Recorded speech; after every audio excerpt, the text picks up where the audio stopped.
Pastor Anand చేసినటువంటి ఒక పని నిజమైనటువంటి దళితులకి న్యాయం చేకూర్చింది. నిజమైనటువంటి దళితులు ఈరోజు ఆ పాస్టర్ ఆనంద్కి రుణపడే ఉంటారు. ఎందుకు అంటే అతడు ఎస్సీ హోదాని ఈరోజు రద్దు చేశారు.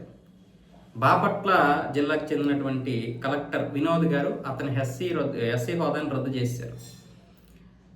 2021 జనవరిలో జరిగినటువంటి ఒక ఘటన గుంటూరులో జరిగింది కదా. ఒక విలేజ్లో ఏదో ప్రార్థనలు చేసుకుని వస్తున్నప్పుడు తన మీద దాడి చేశారని 5 మీద ఎస్సీ అట్రాసిటీ కేసు నమోదు చేయించాడు. అందులో అక్కల రామిరెడ్డి గారు కూడా ఉన్నారు. ఇప్పుడు ఇతడు ఒక ఎస్సీ ఎలా అవుతాడు? ఒక పాస్టరు తనే చెప్పాడు, నేను ఒక ఇంటికి పాస్టర్గా వెళ్ళి ప్రార్థనలు చేసి వచ్చినప్పుడు నా మీద దాడి చేశారు, వీళ్ళని ఎస్సీ అట్రాసిటీ కేసును నమోదు చేసి అరెస్ట్ చేయండి అని చెప్తే అప్పటి ఎస్పీ వాళ్ళు ఎస్సీ అందరూ వాళ్ళకే సపోర్ట్ చేశారు. అప్పుడు మరి ఉన్నటువంటి ప్రభుత్వం అలాంటిది. అతన్ని తిట్టడమే కాకుండా కొట్టారు, 5 కూడా రకరకాలుగా హింసించారు. అక్కల రామిరెడ్డి గారు ఏం చేశారంటే హైకోర్టులో పిటిషన్ దాఖలు చేశారు. అతడు ఒక పాస్టర్ అయినప్పుడు అతని మీద దాడి చేస్తే ఏ విధంగా ఎస్సీ అట్రాసిటీ కేసు నమోదు చేయిస్తారు? అతనికి ఏ విధంగా ఎస్సీ హోదా ఉంటుంది అని చెప్తే హైకోర్టు దాన్ని పరిశీలించిన తర్వాత ఇతడిని కూడా ప్రశ్నించింది పాస్టర్ ఆనంద్ని. అవును, నేను పాస్టర్ని అని చెప్పాడు. నువ్వు పాస్టర్ అయినప్పుడు నీకు ఎస్సీ హోదా ఎలా ఉంటుంది? రాజ్యాంగం ప్రకారం నీకు ఎస్సీ హోదా ఉండదు కదా అని చెప్పి హైకోర్టు తీర్పు ఇచ్చింది. దాన్ని సవాల్ చేస్తూ సుప్రీంకోర్టుకి వెళ్ళాడు 2025లో ఈ పాస్టర్ ఆనంద్. సుప్రీంకోర్టు మొన్న మార్చిలో కూడా ఇదే విషయాన్ని పరిశీలించి చెప్పింది, మతం మారిన వారికి ఏ విధంగా ఎస్సీ హోదా ఉండదు, అది రాజ్యాంగం కల్పించిందే కాబట్టి దాని ప్రకారమే అందరం నడుచుకోవాలి. కాబట్టి ఇక ఎవరైనా సరే ఎస్సీలు కానీ ఎస్టీలు కానీ ఒకవేళ మతం మారితే వాళ్ళు వాళ్ళ యొక్క హోదాను కోల్పోతారని సుప్రీంకోర్టు చెప్తే అప్పుడు దాన్ని ఇతడు ఏం చేయాలో అర్థం కాక నేను ఏ విధంగా కోల్పోతాను ఇదిగోండి అని చెప్పి చాలా వరకు తన సర్టిఫికేట్లన్నీ చూపించాడు. అప్పుడు అక్కల రామిరెడ్డి ఏం చేశారంటే సుప్రీంకోర్టు ఇచ్చినటువంటి తీర్పు ప్రకారం అతనికి ఎస్సీ హోదాను రద్దు చేయండి అని జిల్లా రెవెన్యూ అధికారులను కలిసి వాళ్ళకి అఫీషియల్గా ఫిర్యాదు చేశారు.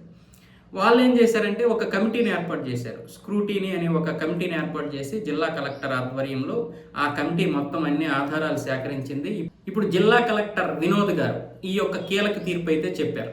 అతనికి అన్ని పరిశీలించాం కాబట్టి అతడు క్రిస్టియన్ అని తెలిసింది కాబట్టి అతడికి ఎస్సీ హోదా తీసేస్తున్నాము, సుప్రీంకోర్టు ఇచ్చినటువంటి తీర్పుని జత చేస్తూ ఈ ఎస్సీ హోదా తీసేస్తున్నామని ఇప్పుడు కీలక ప్రకటన అయితే చేయడం జరిగింది.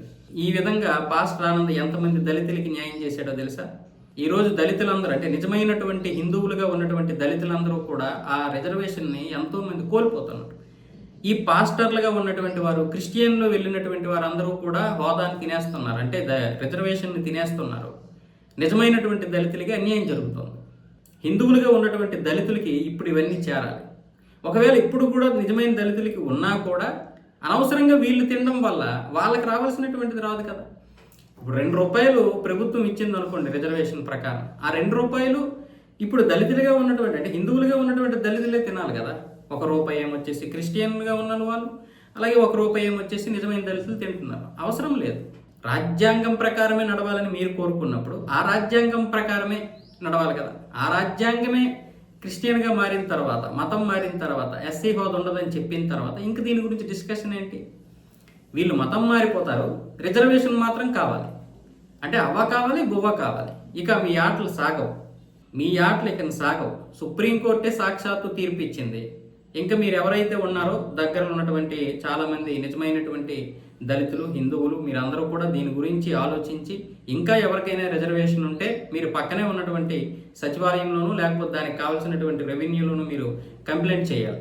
చేస్తే వీళ్ళందరూ ఆటలు కడతాయి. కానీ నాకెందుకులే అనుకుని మనం వదిలేస్తాం. మనకి కూడా కొన్ని రిస్కులు ఉంటాయి కాబట్టి దీన్ని పెద్దగా పట్టించుకోము. కానీ ఇక నుంచి కూడా పట్టించుకోకపోతే మన ఉనికికే ప్రమాదం ఇది.